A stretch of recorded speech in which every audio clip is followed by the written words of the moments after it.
Blessings to the fam. It's Quan Bell on behalf of the Relevance. And I'm here to recap the Tekashi69 Day 69 album. We're just gonna get straight into it from the intro song. The intro song is Billy. I'm really disappointed in that song only because it wasn't the remix with Cuban Doll. I was waiting to see that. I love Cuban Doll. I thought we were gonna get the Billy remix, but as far as the song, we've heard it for weeks on end. I definitely dig the song. My initial grade of the song was a B plus.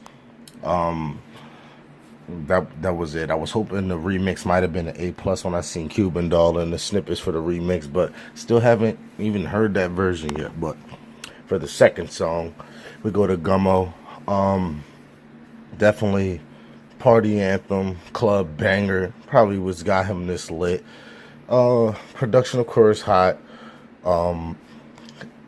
He reminds me of like a rock screamo artist. Like he reminds me of like Onyx as far as Sticky and Fragile, like his screaming technique, and like ODB.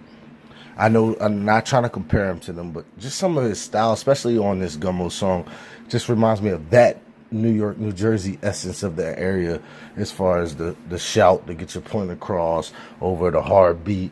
You know, the Gummo, I initially gave it an A just because it's the song super lit. Rondo is really crazy. Number 3 song, Rondo, featuring Thug and Tory Lanez. Definitely dig that song. Good melody with Tory. Thug, you know, did his thing as far as being Thug. He definitely killed that. Tekashi, his presence is seeming thuggish in the sense where his voice sounds more or less like an instrument. So I definitely dig Rondo. Very hard song at number 3. I gave that an A. Kiki with Fetty Wap and A Boogie with the Hoodie. I give that an A plus. One of my favorite songs by him to date. Fetty set that song off and was well needed. And I think A Boogie added the ending new era, you know, mesh to it. A Boogie was the perfect compliment as far as a new era artist. Fetty is a set sound, and he's 100% a voice instrument as far as this new wave of artists go. So at number 4 with Kiki, I definitely give that an A plus. At number 5, 93, wasn't really digging the song. A lie, it was all beat, distorted beat, sounded real XXX Tentacionish, just Broward County wave-ish. Didn't really hit me with his sound of his screamo style. It definitely didn't blend for me. Wasn't really feeling 93. I see in the mosh pit it's gonna be wild. He's like 1 for 93 as far as jumping in the crowd, so maybe this will make it 2 for 94 at least whenever he does it next to this song. But definitely couldn't vibe with it too heavy, man. I definitely gave that song a D. For 6, Dewey. Oh man, I definitely fuck with this song. I think it's probably his next big hit. He should definitely push this a little more heavy. I gave it an A minus. To me, it sounded kind of Kiki Gummo-ish, maybe Billy. No, it sounded more Kiki Billy-ish. He obviously knows his set sound. I give it an A minus only because this should have been a song that was led. I think we could have got a Billy later, especially if you had a remix for it you weren't going to drop. So, you know, it hurt just hearing it on the album, but it was definitely hard. I give Dewey an A minus there, number 6. Number 7, Kuda. Kuda was definitely hard.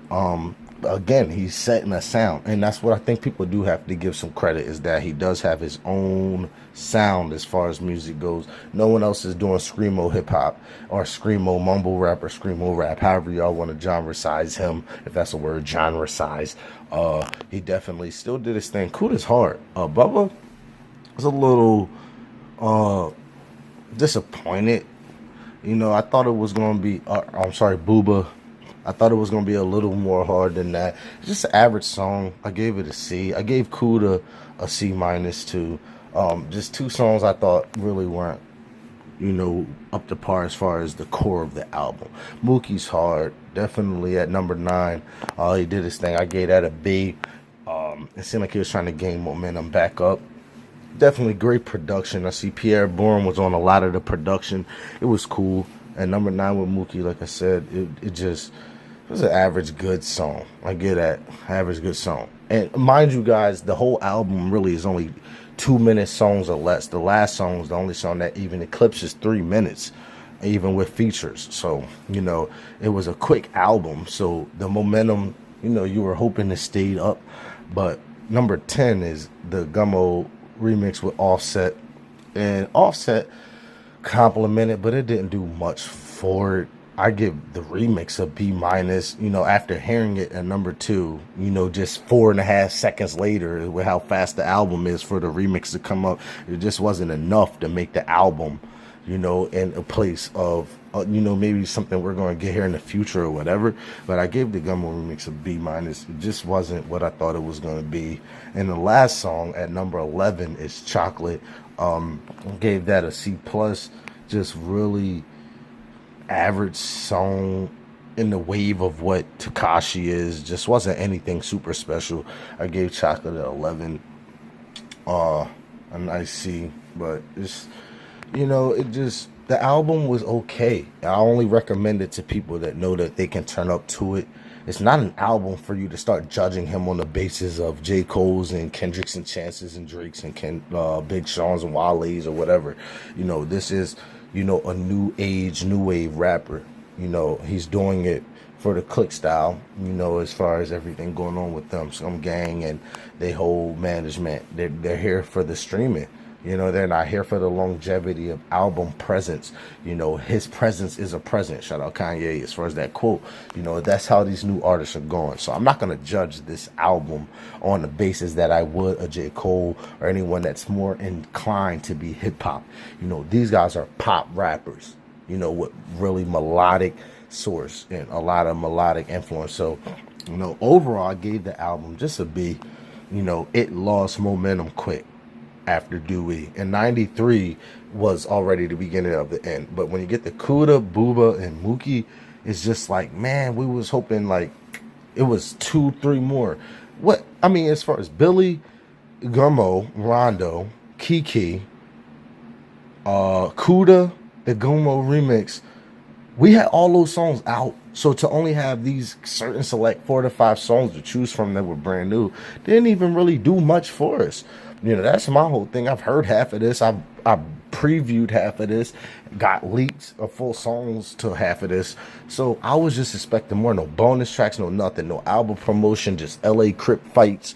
You know, him and Academics sitting here bluffing in front, and I don't know what the fuck's going on, but the album is just a solid B, and that's on a turn-up basis, not even a reach your soul, an album you live with basis, which obviously gets judged and a little dissected a little more.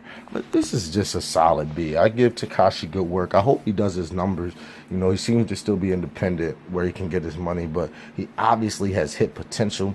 Still can't do the correlation of an album, right? This was a mixtape. You know, and a lot of songs went into each other. It still don't correlate, you know, with the Screamo style. You know, I think Cuban Doll would have been a really good feature to have. There's no girls on this album, and women right now in music are going crazy. You know, the Cuban Doll feature would have been really huge for him at this moment. So I think that should have been the intro track with Billy. But other than that, like I said, I give him a B. Please comment what y'all think. You know, I definitely, this is just my opinion. Comment y'all grade for the album. Definitely comment y'all thoughts, what y'all thought could have been better, or what y'all think is perfect, or, you know, fuck the LA Crips, fuck Academics, Tekashi that nigga, fuck the rainbow hair, and molest the allegations of all the child predator molestation shit. Man, fuck all that. You know what I mean? But let me know what y'all think. As we separating the music from the person, because even with allegations, that was the biggest thing as far as my people. Oh, if you listen to him, you supporting child molesters and pedophiles. But, you know, niggas watch the Cosby Show every night at 11 o'clock whenever it come on, just to get to sleep and see something positive or whatever. Do we have to start separating the personal from the person in music? Or can we, you know, join both and not support people? And let me know y'all thoughts on that, man. Definitely like and subscribe. Give me y'all thoughts, man.